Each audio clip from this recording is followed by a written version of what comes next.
صباح المفاجآت الجامدة جدا، صباح الخير أو مساء الخير على حسب ما بتشوفونا دلوقتي. لو بتشوفونا الصبح فهنقول لكم صباح الخير. النهارده يا جماعة أنا جات لي فكرة مقلب جامدة جدا جدا جدا، تستاهل إن أنتوا دلوقتي كلكم تضغطوا لايك للفيديو دوت وتوصلوا ل 100,000 لايك. بمناسبة الفضول، إن أنتوا عندكم فضول وفي البيت هنا كلهم عندهم فضول وعايزين يعرفوا المفاجأة التانية، لأن أنا عمال أشوق فيهم جدا جدا جدا جدا إن أنا بعمل حاجة بوم، وبالفعل أنا بعمل حاجة بوم البوم وهتعجبكم جدا، وان شاء الله فاضل تكه صغيره وهتنزل لكم الفيديو الجاي. فعشان خاطر خليني دلوقتي اشرح لكم فكره المقلب علشان ما اطولش عليكم، عشان ندخل في الموضوع على طول. بعد ما تشترك في القناه وتفعل زر الجرس وتعمل لايك، اتفرج على المقلب دوت وتقول لي رايك. النهارده يا جماعه قررت ان انا اختبر امي واختبر اي حد هيقابلني، اللي هيقابلني هعمل معاه المقلب واشوف رده فعله. اي حد هعمل فيه المقلب النهارده ان انا مسافر امريكا.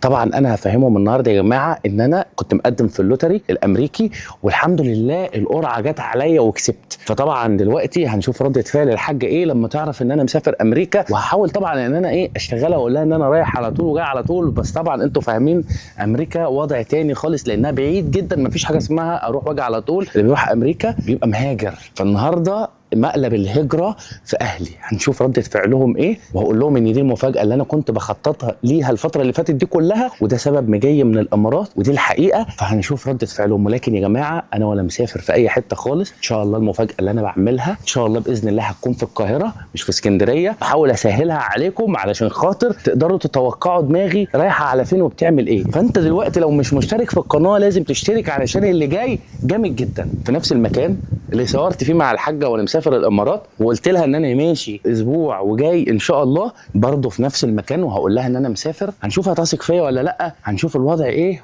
وتوقعوا معايا دلوقتي قبل ما يحصل اي حاجه. الحاجه دلوقتي انا قلت لها بعد اذنك يا حاجه صور فيديو اعمل لك مفاجاه، عايزك تلف طرحتك وتيجي بره ثواني. فالحاجه دلوقتي ومجهز لها المايك، مش هعمل زي المره اللي فاتت، انا مجهز المايك في ايدي علشان خاطر ما اسيبهاش واخش اجيب المايك. فخلونا دلوقتي نشوف رده فعلها، ويا رب فكره المقلب دي تعجبكم، وعايزكم تستنوا المفاجاه الجايه قويه جدا جدا جدا من العار التقيل. حط اللايك دلوقتي، والفيديو دوت عايز يوصل ل 100,000 لايك يا جمهوريه. الفيديو دوت لو عجبكم هعرف من اللايكات بتاعتكم، لو ما عجبكوش حط ديسلايك عادي، بس عشان اعرف مين عجبه ومين ما عجبوش من اللايك ومن الديسلايك. اللي ما عجبوش يعمل ديسلايك، اللي عجبه يعمل لايك. تعالي يا حاجه كده برجلك اليمين. طبعا انت دلوقتي متشوقه جدا جدا جدا زي الناس اللي بتتفرج علينا دي دلوقتي متشوقين جدا جدا جدا يعرفوا المفاجاه الثانيه. انت بقالك اسبوع من ساعه ما جيت وانت عمال تقول مفاجاه مفاجاه. ايديك عايزه تعرفي المفاجاه؟ طب اليمين؟ ما انا عشان انا هي عكسي فانا فكرت دي اليمين. اليمين والشمال ورجليك الاثنين وراسك وكل حاجه اهو. امي دي البونبونايه بتاعت البيت قسما بالله. تعالي يا حاج. يا رب تعالي في نفس المكان. يا رب كده متشوقين. فاكره المكان اللي كنا قاعدين فيه هنا؟ في طبعا نفس المكان. لا بس المكان دوت انا ما بتفائلش بيه. لا لا لا هتتفائلي بيه، دي مفاجاه حلوه. ربنا يستر. انا لما بيكون عندي مفاجات حلوه بحب اعملها في نفس المكان. ربنا يستر من مفاجاتك. بص يا حاج، انا متشوقه للمفاجاه دي بقى الاسبوع. صلي بينا على النبي عليه الصلاه والسلام. طبعا انت دلوقتي يهمك مصلحتي صح؟ طبعا. حلو قوي. وتحبي لي الخير صح؟ طبعا طبعا. يختلف عليها اتنين دي؟ لا. حلو قوي. بما ان دلوقتي امي تحب لي طب الخير، نقعد هنا بقى واتنين عصير. تعالي يا حاج، تعالي عشان رجليكي. اقعدي كده قولي بسم الله. بسم الله الرحمن الرحيم. صلي بينا على النبي يا ست الكل. عليه الصلاة والسلام. الحمد لله ربنا كرمني بدعوتك. الحمد لله. بفضل الله دعاكي هو اللي قاعد لي لحد النهارده. قسما بالله انا بمشي في اي حته بقول امي دعوتها هي اللي قاعده. بدعي لكم كلكم والله انت واخواتك. انا ما فيش حد حتى بيجي يكلمني على الاء ويقول لي ربنا يبارك لك في زوجتك الا ما بقول له دي دعوه امي عند الكعبه. قسما بالله والله يدعي لك فعلا. وقسما بالله وقسما بالله انا بتنفس كل نفس بدعوتك انت. طبعا. فالحمد لله من فضل ربنا كرمني برضا الوالدين. كنت مقدم في اللوتري بتاع امريكا والحمد لله كسبت ونجحت، والقرعه رسيت عليا. دي المفاجاه. فالحمد لله اللهم لك الحمد. هطلع على امريكا ان شاء الله باذن الله. المفروض ان انا هجهز الورق بتاعي واطلع على السفاره، هاخد ورق الاء ورق تالين وهجهز دنيتي، وباذن الله يعني في خلال اسبوعين هناك هكون ماشي. مش هطول ان شاء الله يعني باذنك يا رب، ممكن مثلا اسبوع 10 ايام. طب ليه امريكا؟ اشمعنى امريكا؟ ما انا كنت مقدم في اللوتري والقرعه جت عليا. امريكا بعيد، طب يقعدوا فيها كام ساعه بالطياره؟ احنا مالناش دعوه بعيد ولا قريب، احنا لينا ان احنا هنروح ونيجي. طب ليه تعمل كده؟ امريكا يا حاج، هنروح امريكا. ما انا عارفه بس عشان اخد الجنسيه. لازم امريكا؟ عشان اخد باسبور امريكي. هاجي معاك؟ يا نهار ابيض، تيجي تنوري الدنيا. بس انت ما كنتش مقدمه في اللوتري. تقدمت في اللوتري؟ لا طبعا، كنت انت قدمت لي. خلاص هقدم لك السنه الجايه في اللوتري ان شاء الله. لسه عايش السنه الجايه. يا ربنا يديكي طول العمر يا يا حاجه. عالم. طب ما انا عندي فكره حلوه. ما انا ان شاء الله اروح هناك وهعيش 5 سنين وهاخد الجنسيه، واول ما اخد الجنسيه هعمل لم الشمل يا وعسول، وهجيبك انت وابويا. هتقعد 5 سنين؟ ايوه، ما انا لازم 5 سنين شروط امريكا. لا ما ينفعش طبعا، وانا عايش انا وابوك 5 سنين؟ يا حاجه ربنا يديكي طول العمر. لا ربنا طبعا. يديك الصحة. بس أنا دلوقتي شروط الجنسية لازم عشان آخد الباسبور لازم أعيش 5 سنين. هي دي المفاجأة السوداء؟ قلتم ولا عيط ولا أعمل إيه عليكم؟ إيه يا حاج، أنا قلت هترقعي زغروطة والله ليلة مزغرطة. زغرت على الخيبة، زغرت على الخيبة والويبة اللي أنا فيها. يما ابنك هيروح أمريكا، هشغل أغنية أمريكا أمريكا. يا أخويا مبسوط وبتغني؟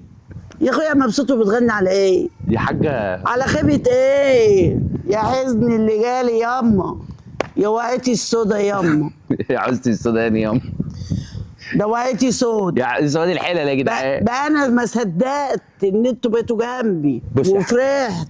عايز تحزني تاني؟ بص يا حاج، انت ايه اللي حزينك؟ مش انت قلت لك في البدايه انت تفرحي له وتحبي لي الخير؟ احب الخير لو انت جنبي، اللي ما تصبعه وتمسيه ما تعرف ايه اللي حصل فيه، او انا لو انا بقول غلط صححولي، مش عارف فيك ايه. انت كده يعني بقى عايز تعذبني. يعني انت ما فرحتيش؟ لا ما فرحتش، افرح عليه. ما انا بقول لك هعمل لم أفرح. الشمل وهتروحي تعيشي في امريكا. لا انا مش هعيش في امريكا. ما هتاخدي باسبور؟ لا مش عايز. مش عايزه جنسيه امريكي؟ لا طبعا. ليه؟ لا طبعا. ده مستقبل مستقبل ليك.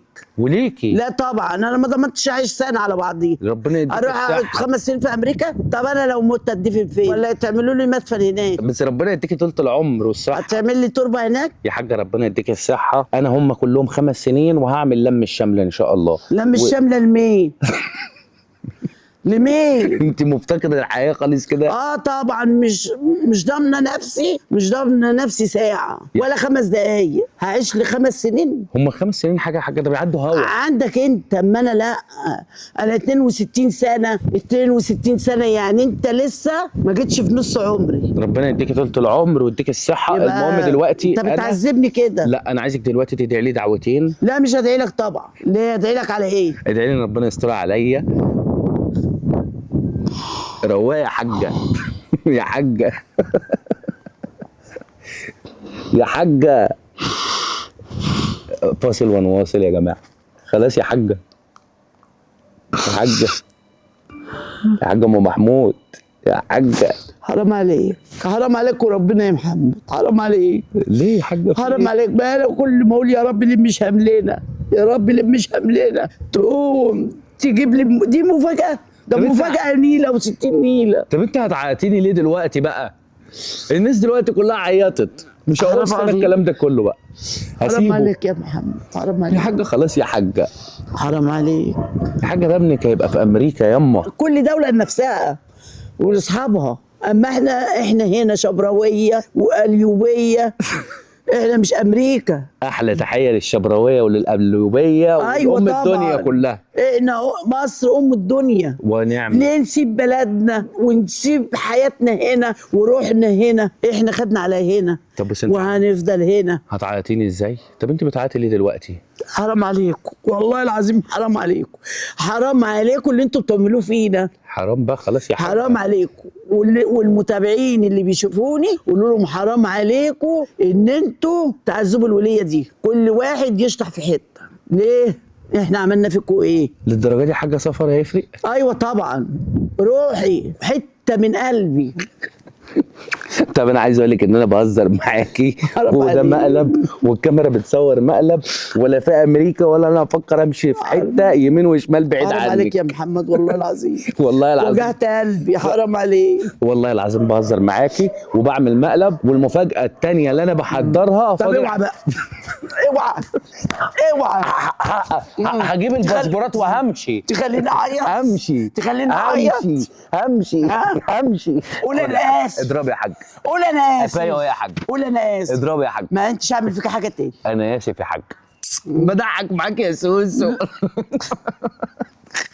حرام عليك وربنا. بص الضحكه رجعت ازاي في ثواني، اوتوماتيك. حرام عليك يا محمد. دي فرد الكعب يما، ده امريكا هناك اهي. والله العظيم اخلي الناس تشتمك في التعليقات. بقى مش هيشتموني، كلهم بيحبوني. لا طب تيجي نعمل تحدي؟ ايوه، انا لو قلت اشتموا محمد في التعليقات هيشتموا كله. طب هنشوف. ليه كل شويه يعمل فيها مقلب؟ انا استقبل مقلب. طب انا بتحداك ان الفيديو ده يوصل ل 200,000 لايك واقول لك احنا بنحب محمد ولا لايك والمقلب جامد. ولا لايك لمحمد ولا تحط لايك. والله العظيم حرام والله عليك. العظيم ما هتاخر. اقسم بالله. طب اقول لك على حاجه، مش اقسم بالله حرام عليك. هقول لك مش هستنى الجنسيه، ولا تدوا لايك لمحمد. هروح اخد الجرين كارد لو وأجي. حطيتوا لايك حطوا لي انا. يا حاجه صلي على النبي. استنى بس اما اكلم اسمعي بس. الكاميرا. هكلم الكاميرا. كلمك كده. لو حطيتوا لايك حطوا عشان انا، اما محمد لا. ليه؟ قولوا له حرام عليك المقلب اللي انت حطيته في امك. بص يا حاج، اللي هيحط لايك هيحط عشان. ايدك دي لا مش هديك ايدي تاني. هعهدك. لا هعهدك خلاص. عهد. اوعدك اوعدك اكتر من سنه مش هتاخر. لا تكون حاطط في ايدك صرصار ولا حاجه. والله مالكوش امان. بص يا حاج، اكتر من سنه هاخد الجرين كارد واكون جيت ان شاء الله، مش هستنى الجنسيه. لا ما هو مقلب خلاص، مش هشربه تاني. يا رب يكون المقلب ده عجبكم، وتعالوا نشوف الزبون رقم 2. والحاجه ما تهونيش عليا. لا انا وأنا زعلت. مش هفكر. انا زعلت مش خلاص. هفكر تاني خالص ان انا ابعد عنك في اي لحظه. ماشي ان شاء الله، وباذنك يا رب، باذنك يا رب المفاجاه رقم 2 هتعجبكم جدا جدا جدا جدا. تنزل لكم الفيديو الجاي، حط اللايك واشترك في القناه وفعل الجرس. من العيار التقيل قوي قوي قوي. وانت روايه يا حاجه، مش هروح ما امريكا. تحطوش لايك لمحمد. حطوا لايك لمحمد، واحنا مستنيين يا بطل، وفعلنا الجرس. وتوقعوا المفاجاه ايه هي، وما اعتقدش ان حد فيكم هيقدر يتوقعها، وخارج بره الصندوق كده محدش يقدر يتوقعها. انت ايه يا حاجه على طول بتعيطي من اقل حاجه؟ طبعا. ايه يا حاجه؟ حد يسيب روحه؟ عادي قولي كلب وروح. لا طبعا. عادي. عارف لو انتوا 10 مش هتهونوا عليا. طب ولو 100؟ لا واحده بتخلف 100. ده انا عامله لك كسكسي وبط. طب تعالي بقى نخش نعمل محشي، يلا. لا مش هعمل محشي. تعالي. مش هعمل لك حاجه تاني. انا عايز اكل محشي.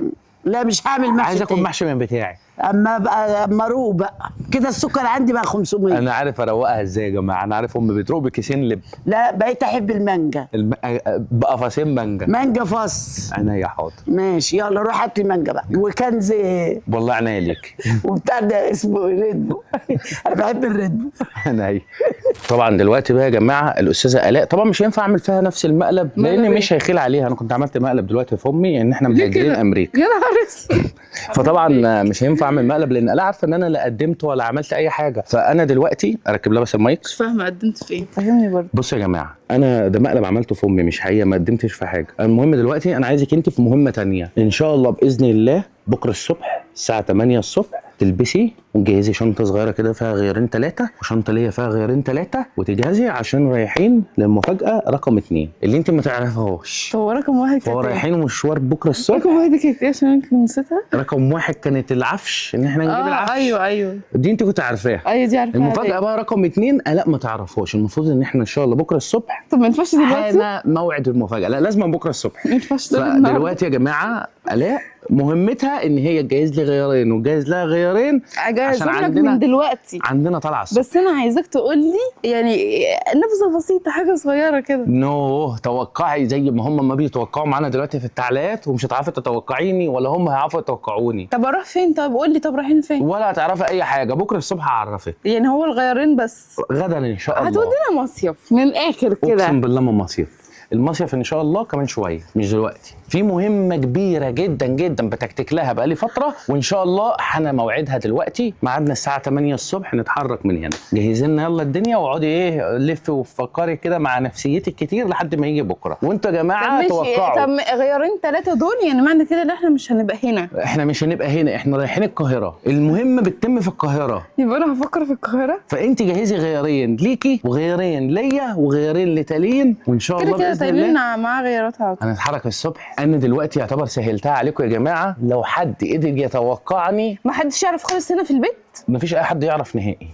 قول لي كده لو حد يعرف اروح يعني نقعد مع بعض مفيش حد نتكلم. يعرف حاجه نهائي. كل المهمه بتتم سكتم بكتم. دعونا نعمل في صمت. 5000 جنيه جايزه للي هيقدر يتوقعني. 5000 جنيه جايزه للي هيقدر يتوقعني، علشان ما حدش هيعرف يتوقعها. طب هنقعد كام يوم؟ هنقعد كام يوم؟ هقول برضه عشان اسهلها عليكم. هم يومين ان شاء الله. ايه المفاجاه اللي في اليومين؟ المهم هتتم في يومين. هي مهمه مش مفاجاه؟ مهمه بالنسبه لي انا، عشان هي مش مفاجاه بالنسبه لي، هي مهمه لكن مفاجاه بالنسبه لك انت وللناس اللي بتتفرج علينا. طب انت قلت لحد في البيت؟ ده على فكره اختبارات ذكاء، دي اختبري ذكائي كده يا وقعدي ابني انا فكري. ذكيه، انا دماغي مرتاحه. اختبروا كده يا جماعه، دماغي. اتوقع. عارف انت احساس كده ان انت تتوقع حاجه لسه ما حصلتش وتتوقع اللي قدامك وتلاقي نفسك توقعتها صح؟ على فكره دي حاجه جامده جدا بتنمي مهارات المخ والذكاء. فانتوا توقعوا، واللي هتوقع صح 5000 جنيه وانا عندي كلمتي، ومحدش هيعرف يتوقعني وانا واثق من نفسي. بره الصندوق، اخرجوا بره الصندوق عشان تعرفوا تجيبوها. اللي هيفكر جوه الصندوق طب خلاص مش هيجيبها. هنتفق اتفاق. قول لي بره الكاميرا حاجه صغيره. والله العظيم ما هقول لك، قسما بالله ما هقول لك. قسما بالله. اقسم بالله ما قسما هقول. بالله. سيبوكم من المفاجآت وسيبوكم من المقالب وسيبوكم من الكلام ده كله. انا كان نفسي ان النهارده اشارك معاكم ابويا في المقلب دوت، اخد لكم رده فعله. بس قبل اي حاجه كده انا عايز اشكر كل حد بيتفرج علينا وكل حد بيحبنا، كل حد دعا على ابويا الحاج جابر. ربنا يبارك فيكم جميعا يا رب، وما يوريكم حاجه وحشه في اي حد غالي ولا عزيز عليكم يا رب. الحمد لله ابويا الحمد لله بفضل دعواتكم طلع من المستشفى وهو دلوقتي في بيته، ولكن الحمد لله الحمد لله ربنا يكمل شفاعه على خير يا رب. هو ما تعافاش بنسبه 100%، فان شاء الله باذن الله ما توقفيش الدعاء. ان شاء الله ربنا كده يقومه بالسلامه ويقف على رجليه ويصور لكم بنفسه هو الفيديو ويقول لكم انا رجعت لكم يا جمهوريه. فالحمد لله انا بطمنكم على الحاج جابر، الحمد لله هو احسن من الاول بكتير. الحمد لله الدكتور لقى اتحسن بنسبه كويسه فراح كتب له على خروج وخرج دلوقتي. الحمد لله هو موجود في البيت واحنا قاعدين معاه على طول، وفي دكتور بيمر عليه كل يوم بيتابع حالته. فناقص بس ان انتوا دلوقتي تدعوا للحاج جابر وتكملوا في دعواتكم ان ربنا يا رب يكمل شفاء على خير ويتعافى بنسبه 100%. وبعد كده بقى توقعوا المفاجاه، تدعوا للحاج جابر الاول وبعد كده توقعوا المفاجاه اللي هي هتتم بكره الصبح ان شاء الله. ان شاء الله هكون الفيديو اللي جاي على طول مباشره. وطبعا بنشكر الاستاذ يوسف المصورات الجامد بتاعنا. لا عادي يا خالد والله اي حاجه يعني، ده شكر عادي يعني. حبيبي يا يوسف، وان شاء الله كده عقبال كده يا رب ما تتخرج يا يوسف وتبقى من المتفوقين الناجحين يا رب يا رب. انا في ثالثه اعدادي فربنا يستر بقى ان شاء الله انجح بقى وتعدي على خير السنه ان شاء الله. ربنا يوفقك يا يوسف يا رب، وانت متفوق. وانت على فكره يوسف شاطر جدا يا جماعه وذكي. حبيبي تسلم والله. انت طالع لك هتكون طالع لمين يعني؟ اكيد ليه. ايوه بقى يا يوسف يا جامد. ما بهزرش ده حقيقه. على فكره يا جماعه هو بيتكسب، بص غمازاته بتدخل جوه بقه. مين ده يا جدعان؟ انت. انا ما بكسفش، انا ده انا عادي جدا اهو عادي. انا عادي. عادي. مش عارف اقول ايه. بتتكسب ولا ما بتتكسبش؟ لا لا لا لا. طب مش شايفين الكاميرا ما دام ما بتتكسبش؟ عادي ده انا مصور فيديو الكامل لوحدي وانا معاهم. ايوه ولا بقى. عادي دول اخواتي دول. ايوه بقى خلاص يا جماعه، اللي يحط اللايك يحط اللايك ليوسف. تسلم كله هيحط اللايك دلوقتي، الفيديو ده يوصل 100,000 لايك. بص يا برنس، صل على النبي كده. جبت لك صينيتين حاجه على كيفك، حاجه انت بتعملها على طول وبتحبها. علمتهم الصينيه ديت ادمنوها يا جماعه. بص في الظروف الضيقه على طول خش على الصينيه دي. افتح. استنى مش عايزين البتاع يعني ايه في الظروف الضيقه يا زياد؟ تعالى يا حاج. يعني لو مش لاقي اكل تعمليه ودماغك ما فيهاش اي حاجه خش خش على على الصينيه الجمال على طول مره واحده واعمل بص صل على النبي على وشك. الله اكبر تورتايه. اوعى بسم الله ما شاء الله. الله اكبر الله اكبر. حاجه فاخر من الاخر، حاجه بتخلص على طول. الاكله دي محتاجه تشجيع يا يوسف. صح خش يا باشا واديله. يلا ادينا بقى. هم في عشان ما حدش يقول معلش حاجه. عشان انا ما بشكليش وحش. لا يعني هتقول ولا مش هتقول؟ هقول بس لما يحضروا لما كله يحضر هتنزل. وجايب لك وعاملين رز جوه، خليتهم عملوا رز برضو عشان الاكله دي بيبقى لازم جنبها رز. لا بسم الله ما شاء الله تحفه ما شاء الله تحفه ما شاء الله تحفه. احسن حاجه علمتها لنا هنا. طبعا دي الحاجه نيره يا جماعه. تخصص رز. فاكر برضه قبل كده برضه في نفس دي طبعا الاستاذ السحر. على السنه انت بتعرفهم عليها. تخصص بتاع لا ما تخصصش حاجه خالص النهارده. تخصص بتبعت الرز. بجيب الرز مش تخصص بتبعت. يلا يا جماعه اللي هياكل. نور يا حاج علاء. الحاج علاء لسه صاحيه من النوم يا لا جماعه. والله صاحي من بدري بس بطني توجعني. والحاج السحر اللي لسه جايه يا جماعه. لا السحر جاي من بدري برضه حضرتك. انت لسه صاحي حضرتك. استنى انت كنت هو نايم. لسه صاحي. انت لسه كنت صاحي فاهدى حبيبي اهدى. هو الاكل اتغرف. المهم دلوقتي يا سحر المفروض تباركلنا عشان احنا خلاص الحمد لله خلاص خلصنا الاجراءات بتاعتنا ومسافرين على امريكا. المفروض حضرتك تباركلنا. اسمها ايه يا اسطى؟ استنى الحمد لله ربنا كرمنا باللوتري. طب خدني معاك في الشنطه ما تسيبنيش اذا عايز تروح امريكا في الشنطه. كنتش اتوقع ده رد كان مهم. ما انا هروح معايا يا اسطى ماشي، ما انا هبارك له بس ما ياخدني معاه في الشنطه الاول. خدني ولا مش هتاخدني؟ هتعملي صوت هعمل اي حاجه. ولا هتقعدي ساكته؟ لا اهو كده ناخدها معانا يا ريت. شنطنا جاهزه؟ طب لا يا اختي استنى لما ناكل خلاص الاكل، لما ناكل الاول. انا ما عنديش شغف في الاكل. عامة هقول لك الف مبروك وعقبال يا رب ما تروح جميع الدول العربيه والدول الاوروبيه وكل بس هو انا معاك في الشنطه. غير كده مش هتروح. انا مش فارق معاها اللي هو نمشي ده، انت ما تاثرتيش. عايز تروح؟ ايه ده انتوا رايحين ومش جايين؟ بقول لك امريكا هو اللي بيروح بيرجع. خلاص يا حبيبي ما تروح، ما تاخدنيش في الشنطه. ايه ده انا مفكره ان هو رايح وجاي. مش كده. دي امريكا دي يوم سفر. اقسم بالله. يوم سفر. يلا ناكل طالما يلا والله ما أمريكا عنديش بقى شغف في الاكل. يلا يا حاجه. الناس بتسال على السفره دي عندنا بتبقى ديكور. احنا بنحب القعده ديت، اوسع كده وناخد راحتنا. احنا بنحب نقعد كده قعده عربي. وعندنا السفره هنا ديكور وعندنا عيناها تحت ديكور دي ايه؟ مش ديكور. بنستعملها اصلا خالص، دي بتاعنا. بس احنا الحمد لله عندنا سفره اهو يا جماعه، الحمد لله. الحمد لله. يلا يا انت بتنادي على تاني على اساس ننزل لك يعني؟ يا ماما نزلت. عشت وشفت اليوم دوت وامها بتنادي عليها. تعالي يا تاني الاكل هيخلص. لايف. بقول لك يا خالد، بيقول لي يا زبله، انت لو فتحت وخسرني تستهزأ بيا. بيقول لي لو فتحت وخسرتني والله العظيم 3 ايام ما افتحش لايف. يبقى يخسر. طب اعملوا له طبق يا صاحبي. توته جت. سحر اعملوا له طبق اعملوا طبق. ونبعته له في اللايف.